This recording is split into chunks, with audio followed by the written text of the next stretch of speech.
Dans le cadre de sa campagne nationale de sensibilisation de proximité contre les dangers de l'orpaillage illégal, le ministre des Mines, du Pétrole et de l'Énergie, Mamadou Sangafoua Coulibaly, a échangé avec les populations de la région de l'Agnébi-Tiassa sur ce fléau et ses conséquences en Côte d'Ivoire. Au cours de cette rencontre qui a mobilisé le corps préfectoral, les élus locaux, les cadres et les chefs traditionnels, le ministre a promis l'accompagnement du gouvernement dans la lutte contre cette gangrène. Cette campagne de sensibilisation ne fait que commencer ici dans l'Agnébi-Tiassa.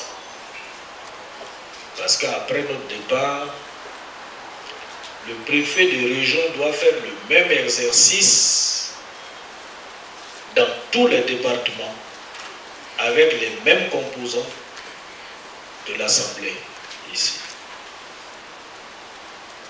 Et qu'après le tour du préfet de région dans les départements, les préfets de département doivent faire le même exercice dans les sous-préfectures,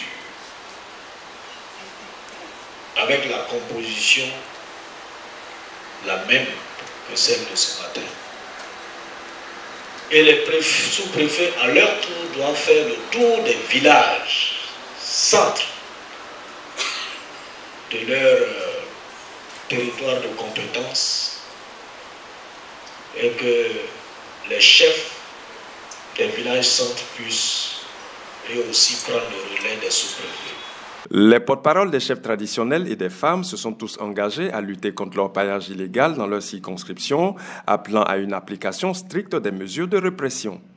En tant que chefs traditionnels, nous prenons l'engagement, comme je l'ai pris déjà à la Chambre des rois avec mes collègues, ici aussi, nous prenons l'engagement de mobiliser nos sages, nos notables, nos femmes et nos jeunes pour dire non à l'orpaillage illégal.